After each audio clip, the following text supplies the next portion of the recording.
Shalom, selamat pagi Bapak Ibu dan jemaat yang terkasih di dalam nama Tuhan. Mari bersama-sama sebelum kita memulai aktivitas kita di sepanjang hari ini, kembali kita melanjutkan pembacaan Alkitab kita di dalam kitab Ulangan pasal yang ke-15. Demikian firman Tuhan. Pada akhir setiap 7 tahun engkau harus melakukan penghapusan utang. Inilah cara penghapusan itu. Setiap orang yang berpiutang harus menghapuskan apa yang dipinjamkannya kepada sesamanya. Janganlah ia menagih dari sesamanya atau saudaranya, karena telah diumumkan penghapusan utang dari Tuhan. Engkau boleh menagih dari seorang asing, tetapi piutangmu kepada saudaramu haruslah kau hapuskan. Namun, tidak akan ada orang miskin di antaramu, sebab sesungguhnya Tuhan akan memberkati engkau di negeri yang diberikan Tuhan Allahmu kepadamu untuk menjadi milik pusaka. Asal saja engkau sungguh-sungguh mendengarkan suara Tuhan Allahmu dan melakukan dengan setia segenap perintah yang kusampaikan kepadamu pada hari ini. Apabila Tuhan Allahmu memberkati engkau seperti yang Dia janjikan kepadamu, maka engkau akan memberi pinjaman kepada banyak bangsa, tetapi engkau sendiri tidak akan meminta pinjaman. Engkau akan menguasai banyak bangsa, tetapi mereka tidak akan menguasai engkau. Jika ada di antaramu orang miskin, salah seorang saudaramu di salah satu kotamu di negeri yang diberikan kepadamu oleh Tuhan Allahmu, maka janganlah engkau menegarkan hati ataupun menutup tangan terhadap saudara yang miskin itu. Sebaliknya, engkau harus membuka tangan lebar-lebar baginya dan memberi pinjaman kepadanya dengan limpahnya. Cukup untuk keperluannya seberapapun yang diperlukan. Hati-hatilah supaya jangan timbul di dalam hatimu pikiran durjana. Demikian, sudah dekat tahun ke-7, tahun penghapusan utang, dan engkau bermata culas terhadap saudaramu yang miskin itu dan tidak memberikan apa-apa kepadanya. Ia akan berseru kepada Tuhan tentang engkau dan hal itu menjadi dosa bagimu. Engkau harus memberi kepadanya dengan limpahnya, dan janganlah dengan berat hati apabila engkau memberi kepadanya. Sebab oleh karena itulah Tuhan Allahmu akan memberkati engkau dalam segala pekerjaanmu, segala yang diupayakan tanganmu. Sebab orang miskin tidak hentinya akan ada di dalam negeri itu. Itulah sebabnya aku memberi perintah kepadamu, haruslah engkau membuka tangan lebar-lebar bagi saudaramu yang tertindas dan yang miskin di negerimu.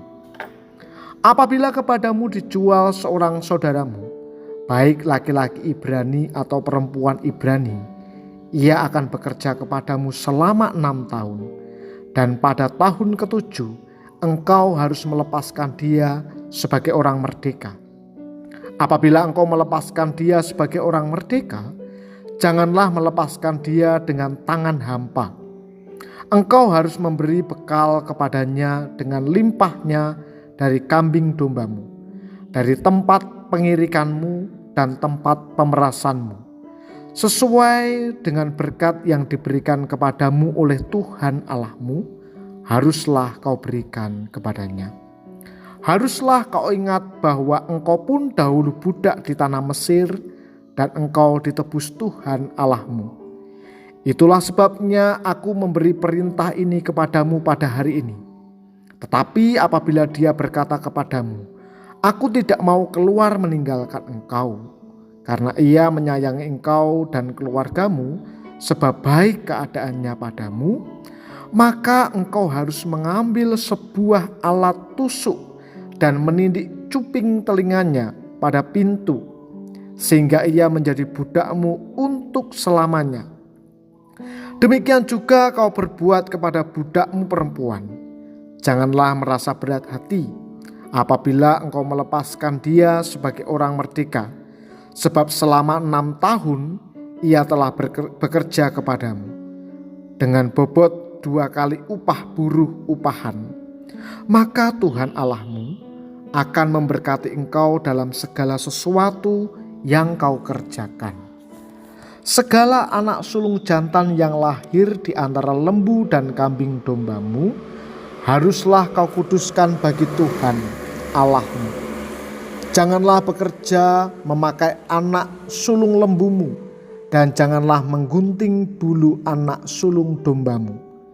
Di hadapan Tuhan Allahmu, engkau harus memakan dagingnya tahun demi tahun. Di tempat yang akan dipilih Tuhan, engkau dan seisi rumahmu. Tetapi apabila ada cacatnya, timpang atau buta, bahkan cacat apapun yang buruk, maka janganlah menyembelihnya bagi Tuhan Allahmu. Di dalam kotamu, engkau, baik orang najis maupun orang tahir, boleh memakannya, seperti daging, kijang, atau rusa. Hanya saja darahnya jangan kau makan, melainkan haruslah kau curahkan ke tanah seperti air. Bapak, Ibu, dan jemaat yang terkasih, manusia seringkali bersikap egois dan tidak peduli kepada sesamanya. Apa yang ia miliki hanya dipakai untuk memuaskan hasrat bagi dirinya sendiri.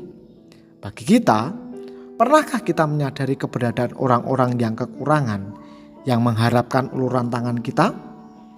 Sekali lagi, Allah mengajarkan kepada bangsa Israel yang akan masuk ke negeri perjanjian agar mereka memiliki kepedulian kepada sesama, baik dengan memberikan pinjaman dan menolong mereka yang miskin, maupun dengan membebaskan budak yang mereka miliki. Rasa kemanusiaan menjadi hal yang harus ditumbuhkan dan dikembangkan di antara mereka. Allah mengingatkan bahwa orang miskin akan selalu ada di antara mereka, sehingga mereka harus membuka tangan dengan lebar untuk memberikan pertolongan. Dalam hal memerdekakan seorang budak, si budak tidak dilepaskan begitu saja dengan tangan kosong, melainkan sang tuan harus memperlengkapi mereka agar si budak dapat melanjutkan hidup sebagai orang merdeka. Sebab mereka dahulu juga adalah budak yang telah ditebus oleh Allah di tanah Mesir. Melalui kesadaran sebagai orang-orang yang telah menerima kebaikan dari Allah, mereka pun melakukan perbuatan baik. Nah, pada masa kini kita mendapati kenyataan bahwa tidak semua umat Allah diberkati dengan berkat secara jasmani. Dalam kehidupan bergereja, kita menemukan ada saudara-saudara seiman yang hidup dalam kekurangan. Mereka telah bekerja keras, namun hasil yang didapatkan pas-pasan atau bahkan tidak mencukupi. Terkadang beberapa orang menyimpulkan bahwa orang-orang itu menjadi miskin karena kesalahan mereka. Bisa jadi itu alasan mereka untuk menutup hati dan tangan dari menolong sesama yang membutuhkan. Mari kita lihat di sekeliling kita. Adakah saudara seiman yang membutuhkan pertolongan kita? Ulurkanlah tangan kita kepada sesama yang membutuhkan dengan kesadaran bahwa kita telah menerima anugerah Allah yang berlimpah-limpah. Kiranya Allah melihat ketulusan hati kita dan memberkati kita dengan berlimpah-limpah. Mari kita berdoa. Bapa di surga, kami mengucap syukur untuk firman-Mu yang mengajarkan kepada kami untuk memperhatikan sekeliling kami, berbagi dari berkat yang telah Engkau terima kepada orang-orang yang ada di sekeliling kami. Biarlah kami menghidupi firman itu, sehingga firman itu bertumbuh dan menghasilkan buah yang berlipat kali ganda dalam kehidupan kami. Bapa, kami bersyukur untuk hari ini. Kami bersyukur untuk kesehatan, kekuatan, nikmat, dan berkat pemeliharaan. Kami mengucap syukur untuk berkat-berkat-Mu. Dan pada pagi hari ini, sebelum kami melangkahkan kaki kami keluar untuk melakukan berbagai tugas tanggung jawab kami menyerahkan tubuh, jiwa, dan roh kami ke dalam tangan pimpinan-Mu. Mari Bapa, Engkau berkati kami, mampukan kami untuk melaksanakan tugas tanggung jawab yang Kau percayakan kepada kami di tengah-tengah dunia pendidikan, pekerjaan maupun pelayanan kami. Hamba berdoa untuk jemaat Tuhan di GKMI Salatiga maupun di cabang Cukilan, Sumberjo dan Janglengan yang saat ini sedang terbaring sakit. Mari Bapa Tuhan lawat sembuhkan mereka. Kiranya damai sejahtera Allah melingkupi mereka semuanya. Terima kasih Bapa di surga, kami sambut hari ini dengan penuh ucapan syukur. Di dalam nama Tuhan kami Yesus Kristus kami berdoa. Amin. Selamat beraktivitas Bapak Ibu, Tuhan memberkati.